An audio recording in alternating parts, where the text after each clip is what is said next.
ओम शांति 12 नवेम्बर 2024 प्रातः मुरली शिव भगवान मधुर महावाक्य। शिव बाबा कहउछंती मिठे बच्चे बाबा तुम संतान मानकर श्रृंगार करिबा पई आसीछंती। पवित्रतार श्रृंगार ही हेउछि सबुठारु उत्तम श्रृंगार। बाबा तुम संतान मानकर श्रृंगार करिबा पई आसीछंती। पवित्रतार श्रृंगार ही हेउछि सबुठारु उत्तम श्रृंगार। आजिर प्रश्न संपूर्ण 84 जन्म नेउथिबा पिलामानकर मुख्य लक्षण कौन होइथिब? संपूर्ण 84 जन्म नेउथिबा पिलामानकर मुख्य लक्षण कौन होइथिब? उत्तर एक से माने बाबा को पिता रूप में मने पकाइबा सहित शिक्षक एवं सतगुरु रूप में मने पकाइबे। एमिति नुहे पिता मने पड़िले शिक्षक भूली जिबे। जेतेबेले 3 जन को मने पकाइबे तेबे जाई कृष्णपुरी को जाई परिबे, अर्थात आरंभरू पाठ करि परिबे। 2 सेमानकु केबे हेले मायार तोफान हराई परिबो नाही। ओम शांति। बाबा प्रथमे पिला मानकु कहउछंती, पिले तुमे माने एकथा भूली जाऊ ना तो आमे माने बाबांक सम्मुखरे शिक्षकंक सम्मुखरे एवं सतगुरुंक सम्मुखरे बसिछु। बाबा बुझी पारु नाहती कि समस्ते एही स्मृति रे बसिछंती। तथापि मध्य बाबांकर कर्तव्य हेउछि पिलामानकु बुझाइबा। एहा हेउछि अर्थ सहित बाबांकु मने पकाइबा। आमर बाबा बेहदर आत्मा भी अटंती, शिक्षक भी अटंती एवं ता सहित सतगुरु मध्य अटंती, जे कि पिलामानकु साथी रे घर को नै जिबे। बाबा एबे पिलामानकर श्रृंगार करिबा पई ही आसीछंती। सिए आमर पवित्रतार श्रृंगार कराई आसीछंती। असरंती धन मध्य देउछंती। तेबे धन नुआ दुनिया पाई ही देउछंती, जेउठाकु तुम मानकु जिबार अछि। एहा पिला मानकु मने पकाइबाकु हेबो। पिला माने अवहेला करी बाबांकु भूली जाउछंती, जहा द्वारा जेतिकी खुशी रहिबा दरकार ताहा कम होई जाउछि। एभली पिता तो आउ केबे मिलंती ही नाही। तुमे जानिछ आमे पिला माने बाबांकर संतान अटु। सिए आमको पाठ पढ़ाउछंती, तेणु सिए निश्चय शिक्षक मध्य हेले। आमे नुआ दुनिया अमरपुरी को जिबा पई एबे पाठ पढ़ुछु। एबे आमे संगम जुगरे अछु। यही कथार स्मृति पिलामानकर निश्चिंत रहिबा दरकार, संपूर्ण रूपे मने पकाइबा दरकार। एहा मध्य जानिछ कि आमे एबे कंसपुरी आसुरी दुनिया रे अछु। जदिओ काहाकु कृष्णकर साक्षात्कार हेउछि, किंतु साक्षात्कार द्वारा केही कृष्णपुरी किंबा तांको राजधानी को जाई परिबे नाही। तांको राजधानी को सेतबळे जाई परिबे जेतबळे पिता शिक्षक सतगुरु 3 जन को मने पकाई चलिबे। एकथा आत्मा मानकु ही बुझा जाउछि। आत्मा ही कहउछि, आज्ञा बाबा आपण तो सत्य कहउछंती। आपण पिता हेबा सहित शिक्षादाता शिक्षक मध्य हटंती। तेबे आमको परमात्मा ही पाठ पढ़ाउछंती।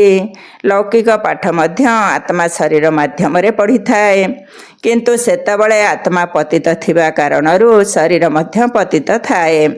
एबे आमे समस्ते नरकवासी, एकथा दुनियार मनुष्य मानकु जणा नाही। एबे तुमे बुझुछ जे आमे एबे घर को जाउछु। एहा तुमर रहिबार स्थान नुहे, एहा हेउछि रावणर दुनिया। तुम दुनिया रे तो असरंती सुख रहिछि। एठिकार लोक माने भाबंती नाही जे आमे अन्यर राज्य रे अछु। पूर्वरु आमे मुसलमान मानक राज्य रे थिले, पुणी ख्रिस्टियान मानक राज्य रे थिले। एबे तुमे जानुछ जे आमे माने निज राज्य को जाउछु। आगरु आमे रावण राज्य को निज राज्य बोली भाबुथिलु। एहा भूली जाइछु कि आमे प्रथमे राम राज्य रे थिलु, पुणी 84 जन्मर चक्र रे आसी रावण राज्य रे अर्थात दुख रे आसी पड़िछु। पर राज्य रे तो केवल दुख ही मिली थाए। यही समस्त ज्ञान तुम बुद्धि रे आसीबा दरकार। बाबांकर स्मृति तो निश्चिंत आसीबा दरकार, किंतु 3 जन को मने पकाइबाकु हेबो। यही ज्ञान को मनुष्य माने ही पढ़ी परिबे, जीव जंतु तो पढ़िबे नहीं। ତୁମେ ପିଲାମାନେ ଏହା ମଧ୍ୟ ଜାଣିଛ ଯେ ସେଠାରେ କୌଣସି ବାରିଷ୍ଟରୀ ଆଦିର ପାଠ ପଢ଼ାଯାଏ ନାହିଁ। ବାବା ଏହିଠାରେ ହିଁ ତୁମମାନଙ୍କୁ ମାଲାମାଲ କରୁଛନ୍ତି। କିନ୍ତୁ ସମସ୍ତେ ତ ରାଜା ହେବେ ନାହିଁ। ସେଠାରେ ମଧ୍ୟ ବ୍ୟବସାୟ ଆଦି ହେବ, କିନ୍ତୁ ତୁମ ପାଖରେ ଅସରନ୍ତି ଧନ ଥିବ। ସେଠାରେ କ୍ଷତି ଆଦି ହେବାର ନିୟମ ହିଁ ନାହିଁ। ଚୋରି ଆଦି ହେବାର ଡର ନାହିଁ। ତାର ନାମ ହିଁ ହେଉଛି ସ୍ୱର୍ଗ। ଏବେ ତୁମ ପିଲାମାନଙ୍କର ସ୍ମୃତି ଆସିଛି ଯେ ଆମେ ପ୍ରଥମେ ସ୍ୱର୍ଗରେ ଥିଲୁ, ପୁଣି ପୁନର୍ଜନ୍ମ ନେଇ ନେଇ ତଳକୁ ଖସିଛୁ। ବାବା କାହାଣୀ ମଧ୍ୟ ଆମମାନଙ୍କୁ ଶୁଣାଉଛନ୍ତି। ଯଦି 84 ଜନ୍ମ ନେଇ ନଥିବେ ତେବେ ମାୟା ହରାଇ ଦେବ। ଏହା ମଧ୍ୟ ବାବା ବୁଝାଇ ଚାଲିଛନ୍ତି। ମାୟାର କେତେ ବଡ଼ ତୋଫାନ ଆସୁଛି। ବହୁତ ପିଲାଙ୍କୁ ମାୟା ହରାଇବାକୁ ଚେଷ୍ଟା କରୁଛି। ଆଗକୁ ଗଲେ ତୁମେ ଏସବୁ ଦେଖିବ ଆଉ ଶୁଣିବ। ବ୍ରହ୍ମା ବାବାଙ୍କ ନିକଟରେ ଯଦି ସମସ୍ତଙ୍କର ଚିତ୍ର ଥାଆନ୍ତା ତେବେ ତୁମକୁ ସେହି ଆଶ୍ଚର୍ଯ୍ୟର କଥା ଦେଖାଇ ଦେଇଥାନ୍ତେ। ଅମୁକ ଏତିକି ଦିନ ଆସିଲା, ବାବାଙ୍କର ହେଲା, ପୁଣି ମାୟା ତାକୁ ଖାଇଗଲା, ମରିଗଲା, ମାୟା ସହିତ ଯାଇ ମିଶିଗଲା। ଏଠାରେ ବର୍ତ୍ତମାନ ଯଦି କେହି ଶରୀର ତ୍ୟାଗ କରିବ ତେବେ ସିଏ ଏହି ଦୁନିଆରେ ହିଁ ଆସି ଜନ୍ମ ନେବ। ତୁମେ ଶରୀର ତ୍ୟାଗ କଲେ ବାବାଙ୍କ ସହିତ ବେହଦ ଘରକୁ ଯିବ। ସେଠାରେ ବାବା, ମମା, ପିଲାମାନେ ସମସ୍ତେ ଅଛନ୍ତି ନା। ପରିବାର ଏହିଭଳି ହିଁ ହୋଇଥାଏ। ବ୍ରହ୍ମଲୋକରେ କେବଳ ପିତା ଏବଂ ଭାଇ ଭାଇର ସମ୍ବନ୍ଧ ବ୍ୟତୀତ ଆଉ କୌଣସି ସମ୍ବନ୍ଧ ନଥାଏ। ଏଠାରେ କିନ୍ତୁ ପିତାଙ୍କର ସମ୍ବନ୍ଧ, ଭାଇ ଭଉଣୀର ସମ୍ବନ୍ଧ ରହିଛି। ପୁଣି ଆହୁରି ଅନେକ ସମ୍ବନ୍ଧ ବୃଦ୍ଧି ହୋଇ ଚାଲିଛି। କାକା, ମାମୁଁ ଆଦି ଅନେକ ସମ୍ବନ୍ଧ ଯୋଡ଼ି ହୋଇ ଚାଲିଛି। ଏହି ସଙ୍ଗମ ଯୁଗରେ ତୁମେମାନେ ପ୍ରଜାପିତା ବ୍ରହ୍ମାଙ୍କର ସନ୍ତାନ ହୋଇଛ। ତେଣୁ ପରସ୍ପର ଭିତରେ ଭାଇ ଭଉଣୀ ହୋଇଗଲ। ଶିବ ବାବାଙ୍କୁ ତୁମେ ମନେ ପକାଉଛ, ତେଣୁ ସେହି ହିସାବରେ ଭାଇ ଭାଇ ଅଟ। ତୁମକୁ ଏହିସବୁ କଥାକୁ ଭଲ ଭାବରେ ସ୍ମରଣ କରିବାକୁ ହେବ। କିନ୍ତୁ ବହୁତ ସନ୍ତାନ ଭୁଲି ଯାଉଛନ୍ତି। ବାବା ତ ସର୍ବଦା ବୁଝାଇ ଚାଲିଛନ୍ତି। ପିଲାମାନଙ୍କୁ ଉଚ୍ଚକୁ ଉଠାଇବା ହେଉଛି ବାବାଙ୍କର କର୍ତ୍ତବ୍ୟ। ସେଥିପାଇଁ ବାବା ପିଲାମାନଙ୍କୁ ନମସ୍ତେ ନମସ୍ତେ କରି ଚାଲିଛନ୍ତି ଏବଂ ତାର ଅର୍ଥ ମଧ୍ୟ ବୁଝାଉଛନ୍ତି। ଭକ୍ତି କରୁଥିବା ସାଧୁ ସନ୍ଥମାନେ କେହି ବି ତୁମକୁ ଜୀବନ ମୁକ୍ତିର ରାସ୍ତା ବତାଇ ପାରିବେ ନାହିଁ। ସେମାନେ ମୁକ୍ତି ପ୍ରାପ୍ତ କରିବା ପାଇଁ ହିଁ ପୁରୁଷାର୍ଥ କରିଚାଲିଛନ୍ତି। ସେମାନେ ନିବୃତ୍ତି ମାର୍ଗର ହିଁ ଅଟନ୍ତି। ସେମାନେ ରାଜଯୋଗ କିପରି ଶିଖାଇ ପାରିବେ? ରାଜଯୋଗ ହେଉଛି ହିଁ ପ୍ରବୃତ୍ତି ମାର୍ଗର। ପ୍ରଜାପିତା ବ୍ରହ୍ମାଙ୍କୁ 4 ଭୁଜାଧାରୀ ଦେଖାଉଛନ୍ତି, ତେବେ ସିଏ ପ୍ରବୃତ୍ତି ମାର୍ଗର ହେଲେ ନା। ଏଠାରେ ବାବା ୟାଙ୍କୁ ପୋଷ୍ୟ ରୂପେ ଗ୍ରହଣ କରିଛନ୍ତି ଏବଂ ନାମ ରଖିଛନ୍ତି ବ୍ରହ୍ମା ଏବଂ ସରସ୍ୱତୀ। ଡ୍ରାମାରେ ନିର୍ଦ୍ଧାର୍ଯ୍ୟ ଦେଖ କିପରି ହୋଇଛି। 60 ବର୍ଷ ପରେ ବାନପ୍ରସ୍ଥ ଅବସ୍ଥାରେ ହିଁ ମନୁଷ୍ୟ ଗୁରୁ କରିଥାନ୍ତି। ଏହି ବ୍ରହ୍ମାଙ୍କ ଶରୀରରେ ମଧ୍ୟ ଶିବ ବାବା 60 ବର୍ଷ ପରେ ପ୍ରବେଶ କରିଛନ୍ତି। ତେଣୁ ଇଏ ପିତା, ଶିକ୍ଷକ, ଗୁରୁ ହୋଇଗଲେ। ଏବେ ତ ନିୟମ ସବୁ ବିଗିଡ଼ି ଯାଇଛି। ଛୋଟ ପିଲାଙ୍କୁ ମଧ୍ୟ ଗୁରୁ କରାଇ ଦେଉଛନ୍ତି। କିନ୍ତୁ ଇଏ ତ ନିରାକାର ହିଁ ଅଟନ୍ତି। ତୁମ ଆତ୍ମାମାନଙ୍କର ଇଏ ପିତା ମଧ୍ୟ ଅଟନ୍ତି, ଶିକ୍ଷକ ଏବଂ ସଦ୍ଗୁରୁ ମଧ୍ୟ ହୋଇଥାନ୍ତି। ନିରାକାରୀ ଦୁନିଆକୁ ଆତ୍ମାମାନଙ୍କର ଦୁନିଆ କୁହାଯାଏ ନା। ଏମିତି ତ କୁହାଯିବ ନାହିଁ ଯେ ଦୁନିଆ ହିଁ ନାହିଁ। ତାକୁ ଶାନ୍ତିଧାମ କୁହାଯାଏ। ସେଠାରେ ଆତ୍ମାମାନେ ନିବାସ କରନ୍ତି। ଯଦି କହିବା ପରମାତ୍ମାଙ୍କର ନାମ, ରୂପ, ଦେଶକାଳ ନାହିଁ, ତେବେ ପୁଣି ସନ୍ତାନ କେଉଁଠାରୁ ଆସିବେ? ଏହି ବିଶ୍ୱର ଇତିହାସ ଭୂଗୋଳର କିପରି ପୁନରାବୃତ୍ତି ହେଉଛି ତାହା ତୁମେ ପିଲାମାନେ ଏବେ ବୁଝୁଛ। ଇତିହାସ ଚୈତନ୍ୟର ହୋଇଥାଏ, ଭୂଗୋଳ ଜଡ଼ବସ୍ତୁର ହୋଇଥାଏ। ତୁମର ଆତ୍ମା ଜାଣିଛି ଯେ ଆମେ କେତେ ସମୟ ରାଜତ୍ୱ କରିଥାଉ। ଇତିହାସର ଗାୟନ କରାଯାଏ, ଯାହାକୁ କାହାଣୀ କୁହାଯାଏ। ଭୂଗୋଳ ଦେଶର ହୋଇଥାଏ। ତେବେ ଚୈତନ୍ୟ ଦେବୀ ଦେବତା ମାନେ ରାଜ୍ୟ କରିଥିଲେ। ଜଡ଼ବସ୍ତୁ ତ ରାଜ୍ୟ କରିପାରିବେ ନାହିଁ। କେତେ ସମୟରୁ ଅମୁକର ରାଜ୍ୟ ଥିଲା। ଖ୍ରୀଷ୍ଟିଆନ ମାନେ ଭାରତରେ କେତେ ସମୟ ରାଜ୍ୟ କରିଲେ। କିନ୍ତୁ ଏହି ବିଶ୍ୱର ଇତିହାସ ଭୂଗୋଳକୁ କେହି ଜାଣିନାହାନ୍ତି। କହୁଛନ୍ତି ସତ୍ୟ ଯୁଗକୁ ଲକ୍ଷ ଲକ୍ଷ ବର୍ଷ ହୋଇଗଲାଣି। ଏଥିରେ କିଏ ରାଜ୍ୟ କରିଥିଲେ, କେତେ ସମୟ ରାଜ୍ୟ କରିଲେ, ଏକଥା କେହି ଜାଣିନାହାନ୍ତି। ଏହାକୁ ହିଁ ଇତିହାସ କୁହାଯାଏ। ଆତ୍ମା ହେଉଛି ଚୈତନ୍ୟ ଏବଂ ଶରୀର ହେଉଛି ଜଡ଼। ସମସ୍ତ ଖେଳ ହିଁ ଜଡ଼ ଏବଂ ଚୈତନ୍ୟର ଅଟେ। ଗାୟନ କରାଯାଏ, ମନୁଷ୍ୟ ଜୀବନ ଦୁର୍ଲଭ ଅଟେ। ଜନଗଣନାରେ ମନୁଷ୍ୟମାନଙ୍କର ହିଁ ଗଣନା କରାଯାଏ। ଜୀବଜନ୍ତୁଙ୍କର ତ କେହି ଗଣନା କରିପାରିବେ ନାହିଁ।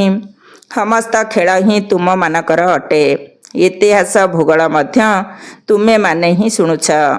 ବାବା ଏହି ବ୍ରହ୍ମାଙ୍କ ଶରୀରରେ ଆସି ତୁମକୁ ସବୁ କଥା ବୁଝାଉଛନ୍ତି। ଏହାକୁ କୁହାଯାଏ ବେହଦର ଇତିହାସ ଭୂଗୋଳ। ପୂର୍ବରୁ ଏହି ଜ୍ଞାନ ନଥିବା କାରଣରୁ ତୁମେ କେତେ ଅଜ୍ଞାନୀ ହୋଇଯାଇଛ। ମନୁଷ୍ୟ ହୋଇ ଯଦି ଦୁନିଆର ଇତିହାସ ଭୂଗୋଳକୁ ନ ଜାଣିଲ, ତେବେ ସେ ମନୁଷ୍ୟ କେଉଁ କାମର? ଏବେ ବାବାଙ୍କ ଦ୍ୱାରା ତୁମେ ବିଶ୍ୱର ଇତିହାସ ଭୂଗୋଳ ଶୁଣୁଛ। ଏହି ପାଠପଢ଼ା କେତେ ଭଲ। ଆମକୁ କିଏ ପଢ଼ାଉଛନ୍ତି? ବାବା। ବାବା ହିଁ ସବୁଠାରୁ ଉଚ୍ଚ ପଦ ପ୍ରାପ୍ତ କରାଇଥାନ୍ତି। ଏହି ଲକ୍ଷ୍ମୀନାରାୟଣଙ୍କ ସହିତ ଯେଉଁମାନେ ସ୍ୱର୍ଗରେ ରହୁଛନ୍ତି, ସେମାନଙ୍କର ସବୁଠାରୁ ଉଚ୍ଚ ପଦ ହେଲା ନା? ସେଠାରେ ବାରିଷ୍ଟର ଆଦି ତ କେହି କରନ୍ତି ନାହିଁ। ସେଠାରେ କେବଳ ବିଦ୍ୟା ଲାଭ କରିଥାନ୍ତି। କୌଶଳ ନ ଶିଖିଲେ ଘର କିପରି ତିଆରି କରିବେ? ତେଣୁ ପରସ୍ପରକୁ କୌଶଳ ଶିଖାଇଥାନ୍ତି। ନଚେତ ଏତେ ଘର କିଏ ତିଆରି କରିବେ? ଆପେ ଆପେ ତ ମହଲ ତିଆରି ହୋଇଯିବ ନାହିଁ। ଏହି ସବୁ ରହସ୍ୟ ଏବେ ତୁମ ପିଲାମାନଙ୍କ ବୁଦ୍ଧିରେ ମଧ୍ୟ ପୁରୁଷାର୍ଥର କ୍ରମ ଅନୁସାରେ ରହିଛି। ତୁମେ ଜାଣିଛ ଯେ ସୃଷ୍ଟିଚକ୍ର ଘୂରି ଚାଲିଛି। ଆମେ ଏତେ ସମୟ ରାଜ୍ୟ କରିଲେ, ପୁଣି ଏତେ ସମୟ ରାବଣ ରାଜ୍ୟରେ ରହିଲେ। ଦୁନିଆବାଲାକୁ ଏହି କଥା ଜଣା ନାହିଁ ଯେ ଆମେ ଏବେ ରାବଣ ରାଜ୍ୟରେ ଅଛୁ। କହୁଛନ୍ତି ନା, ବାବା ଆମକୁ ଏହି ରାବଣ ରାଜ୍ୟରୁ ଉଦ୍ଧାର କର। ଭାରତବାସୀମାନେ ଖ୍ରୀଷ୍ଟିଆନମାନଙ୍କ ଠାରୁ ନିଜକୁ ଉଦ୍ଧାର କରିଲେ। ଏବେ ପୁଣି କହୁଛନ୍ତି, ହେ ଈଶ୍ୱର ପିତା ଆମକୁ ଉଦ୍ଧାର କର। ଏବେ ସ୍ମୃତି ଆସୁଛି ନା? ସେମାନେ କେହି ବି ଜାଣନ୍ତି ନାହିଁ ଯେ ଏଭଳି କାହିଁକି କହୁଛନ୍ତି। ଏବେ ତୁମେମାନେ ଜାଣୁଛ ଯେ ସାରା ସୃଷ୍ଟିରେ ରାବଣର ରାଜ୍ୟ ଚାଲିଛି। ସମସ୍ତେ କହୁଛନ୍ତି ଆମକୁ ରାମ ରାଜ୍ୟ ଦରକାର। ତେବେ ଏହି ରାବଣ ରାଜ୍ୟରୁ ସମସ୍ତଙ୍କୁ କିଏ ଉଦ୍ଧାର କରିବେ? ଭାବୁଛନ୍ତି ଈଶ୍ୱର ପିତା ଉଦ୍ଧାର କରି ଆମର ପଥ ପ୍ରଦର୍ଶକ ହୋଇ ସାଥିରେ ନେଇଯିବେ। ଭାରତବାସୀମାନଙ୍କର ଏତିକି ବୁଦ୍ଧି ହିଁ ନାହିଁ। ଏମାନେ ତ ବିଲକୁଲ ତମ ପ୍ରଧାନ ଅଟନ୍ତି। ସେମାନେ ନା ଏତେ ଦୁଃଖ ଦେଖିଛନ୍ତି, ନା ଏତେ ସୁଖ ଭୋଗ କରିଛନ୍ତି। ଭାରତବାସୀ ସବୁଠାରୁ ଅଧିକ ସୁଖୀ ହୋଇଥାନ୍ତି, ତ ତା ସହିତ ଦୁଃଖୀ ମଧ୍ୟ ହୋଇଛନ୍ତି। ହିସାବ ରହିଛି ନା? ଦେଖ ଏବେ କେତେ ଦୁଃଖ ରହିଛି। ଯେଉଁମାନେ ଧାର୍ମିକ ହୋଇଥାନ୍ତି, ସେମାନେ ମଧ୍ୟ ହେ ଈଶ୍ୱର ପିତା ମୁକ୍ତିଦାତା କହି ମନେ ପକାଇଥାନ୍ତି। ତୁମେ ମଧ୍ୟ ହୃଦୟରୁ ଏହା କହୁଛ, ବାବା ଆସି ଆମର ଦୁଃଖ ହରଣ କର, ଆଉ ସୁଖଧାମକୁ ନେଇ ଚାଲ। କିନ୍ତୁ ଦୁନିଆର ସାଧୁସନ୍ତମାନେ କହୁଛନ୍ତି ଆମକୁ ଶାନ୍ତିଧାମକୁ ନେଇ ଚାଲ। ତୁମେ କହିବ ଆମକୁ ଶାନ୍ତିଧାମ ଏବଂ ସୁଖଧାମକୁ ନେଇ ଚାଲ। ଏବେ ବାବା ଆସିଛନ୍ତି, ତେଣୁ ବହୁତ ଖୁସି ରହିବା ଦରକାର। ଭକ୍ତି ମାର୍ଗରେ କେତେ କର୍ଣ୍ଣରସ ରହିଛି। ଏଥିରେ ବାସ୍ତବ କଥା କିଛି ବି ନାହିଁ। ଯେପରି ଅଟାରେ ଲୁଣ ସଦୃଶ୍ୟ ଚଣ୍ଡିକା ଦେବୀଙ୍କର ମଧ୍ୟ ମେଳା ଲାଗିଥାଏ। ତେବେ ଚଣ୍ଡୀମାନଙ୍କର ମେଳା କାହିଁକି ଲାଗୁଛି? ଚଣ୍ଡୀ କାହାକୁ କୁହାଯାଉଛି? ବାବା ବତାଇଛନ୍ତି ଯେ ଚଣ୍ଡାଳର ଜନ୍ମ ମଧ୍ୟ ସେବା କେନ୍ଦ୍ରରେ ରହିଲା ବାଲା ହିଁ ନେଇଥାନ୍ତି। ଏଠାରେ ରହି ଖାଇ ପିଇ କିଛି ଦାନ କରି ପୁଣି କହନ୍ତି, ମୁଁ ଯାହା ଦେଇଛି ତାହା ପୁଣି ମୋତେ ଫେରାଅ। ମୁଁ ଆଉ ମାନୁ ନାହିଁ। ସଂଶୟ ଆସିଯାଉଛି। ତେବେ ସେମାନେ ସତ୍ୟ ଯୁଗରେ ଯାଇ କ'ଣ ହେବେ? ଏଭଳି ଚଣ୍ଡିକାଙ୍କର ମଧ୍ୟ ମେଳା ଲାଗୁଛି। ତଥାପି ବି ସତ୍ୟଯୋଗୀ ହୋଇଥାନ୍ତି ନା? କିଛି ସମୟ ବାବାଙ୍କର ସହଯୋଗୀ ହେଲେ, ସେଥିପାଇଁ ସ୍ୱର୍ଗରେ ଆସିଗଲେ। ଦୁନିଆରେ ଭକ୍ତ ତ କିଛି ଜାଣନ୍ତି ନାହିଁ। ଜ୍ଞାନ ତ କାହାରି ପାଖରେ ନାହିଁ। ଚିତ୍ରବାଲା ଗୀତା ଦ୍ୱାରା ବହୁତ ପଇସା ରୋଜଗାର କରୁଛନ୍ତି। ଆଜିକାଲି ତ ସମସ୍ତେ ଚିତ୍ର ବା ଶରୀର ପ୍ରତି ଆକର୍ଷିତ ହେଉଛନ୍ତି। ଏହାକୁ ଆର୍ଟ କଳା ବୋଲି ଭାବୁଛନ୍ତି। ମନୁଷ୍ୟମାନଙ୍କୁ କ'ଣ ଜଣା ଦେବତାମାନଙ୍କର ଚିତ୍ର କିଭଳି ହୋଇଥାଏ? ବାସ୍ତବରେ ତୁମେମାନେ କେତେ ଫାଷ୍ଟ କ୍ଲାସ୍ ଥିଲ, ପୁଣି କ'ଣ ହୋଇଗଲ? ସେଠାରେ କେହି ଅନ୍ଧ କଣା ଆଦି ହୋଇନଥାନ୍ତି। ଦେବତାମାନଙ୍କର ପ୍ରାକୃତିକ ଶୋଭା ହୋଇଥାଏ, ପ୍ରାକୃତିକ ସୌନ୍ଦର୍ଯ୍ୟ ହୋଇଥାଏ। ତେବେ ବାବା ମଧ୍ୟ ସବୁ ବୁଝାଇ ସାରିବା ପରେ ପୁଣି କହୁଛନ୍ତି, ପିଲାମାନେ ତୁମେ ବାବାଙ୍କୁ ମନେ ପକାଅ। ବାବା ପିତା ବି ଅଟନ୍ତି, ଶିକ୍ଷକ ସଦ୍ଗୁରୁ ମଧ୍ୟ ଅଟନ୍ତି। ତିନି ରୂପରେ ମନେ ପକାଅ, ତେବେ ତିନି ଜଣଙ୍କ ଠାରୁ ସମ୍ପତ୍ତି ମିଳିବ। ଶେଷରେ ସମୟ ଆସିଲେ ତିନି ରୂପରେ ମନେ ପକାଇ ପାରିବେ ନାହିଁ, ପୁଣି ସେମାନେ ମୁକ୍ତିକୁ ଚାଲିଯିବେ। ବାବା ବୁଝାଇଛନ୍ତି, ସୂକ୍ଷ୍ମଲୋକ ଆଦିରେ ଯାହା କିଛି ଦେଖୁଛ ସେସବୁ ହେଉଛି ସାକ୍ଷାତକାରର କଥା, ବାକି ଇତିହାସ ଭୂଗୋଳ ଏସବୁ ହେଉଛି ଏଠିକାର। ଏହାର ଆୟୁଷ ବିଷୟରେ କାହାକୁ ଜଣା ନାହିଁ। ଏବେ ତୁମ ସନ୍ତାନମାନଙ୍କୁ ବାବା ବୁଝାଇଛନ୍ତି, ପୁଣି ତୁମେ କାହାକୁ ବି ବୁଝାଇ ପାରିବ। ପ୍ରଥମେ ତ ବାବାଙ୍କର ପରିଚୟ ଦେବାକୁ ହେବ। ସେ ହିଁ ବେହଦର ବାବା, ପରମାତ୍ମା ଅଟନ୍ତି। ଲୌକିକ ପିତାଙ୍କୁ କେବେ ପରମାତ୍ମା ବା ସୁପ୍ରିମ ଆତ୍ମା କୁହାଯାଏ ନାହିଁ। ପରମାତ୍ମା ତ ଜଣେ ଅଟନ୍ତି, ଯାହାଙ୍କୁ ଭଗବାନ କୁହାଯାଏ। ସିଏ ଜ୍ଞାନର ସାଗର ଅଟନ୍ତି, ତେଣୁ ତୁମକୁ ଜ୍ଞାନ ଶିଖାଉଛନ୍ତି।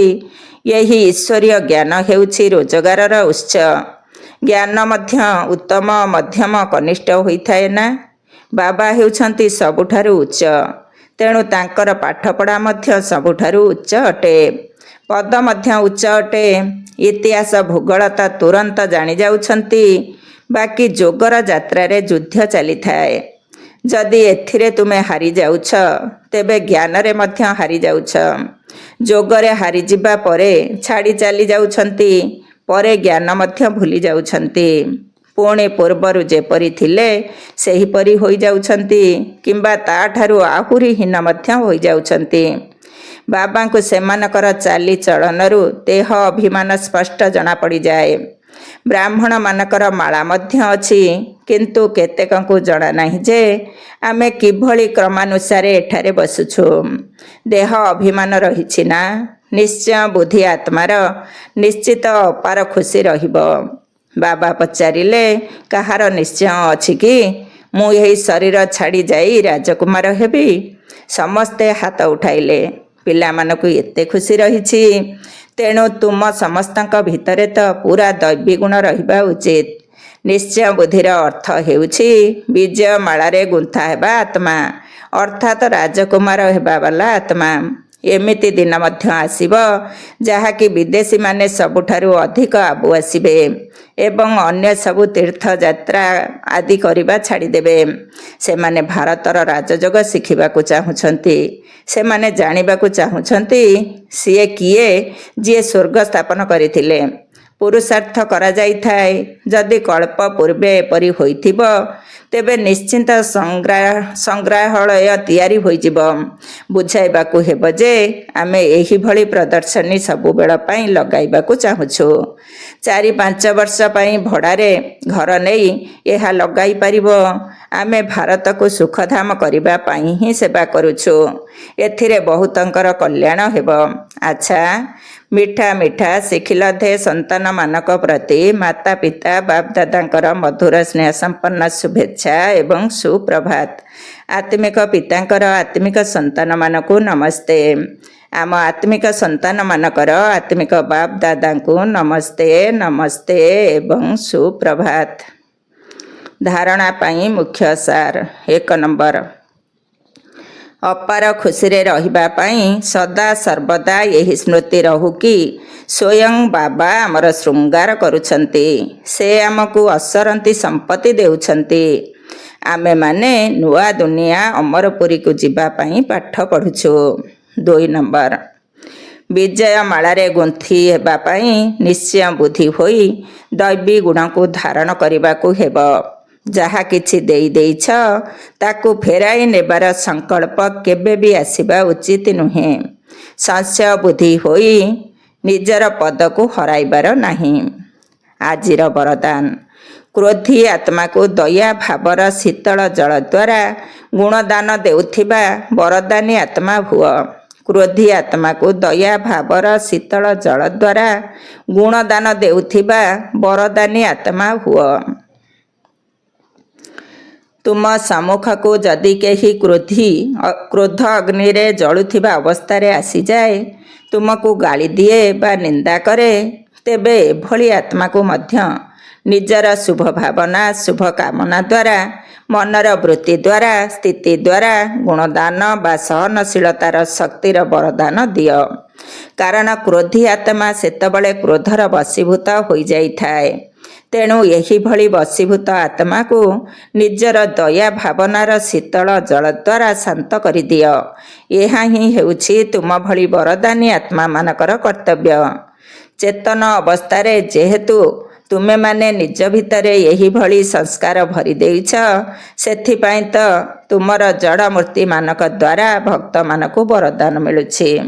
ଆଜିର ସ୍ଲୋଗାନ: ଯୋଗର ଶକ୍ତି ଦ୍ୱାରା ସର୍ବଶକ୍ତି ରୂପୀ ସମ୍ପତ୍ତିର ଅନୁଭବ କରୁଥିବା ଆତ୍ମାମାନେ ହିଁ ଶକ୍ତି ସମ୍ପନ୍ନ ହୋଇଥାନ୍ତି। ଯୋଗର ଶକ୍ତି ଦ୍ୱାରା ସର୍ବଶକ୍ତି ରୂପୀ ସମ୍ପତ୍ତିର ଅନୁଭବ କରୁଥିବା ଆତ୍ମାମାନେ ହିଁ ଶକ୍ତି ସମ୍ପନ୍ନ ହୋଇଥାନ୍ତି। ଓମ୍ ଶାନ୍ତି।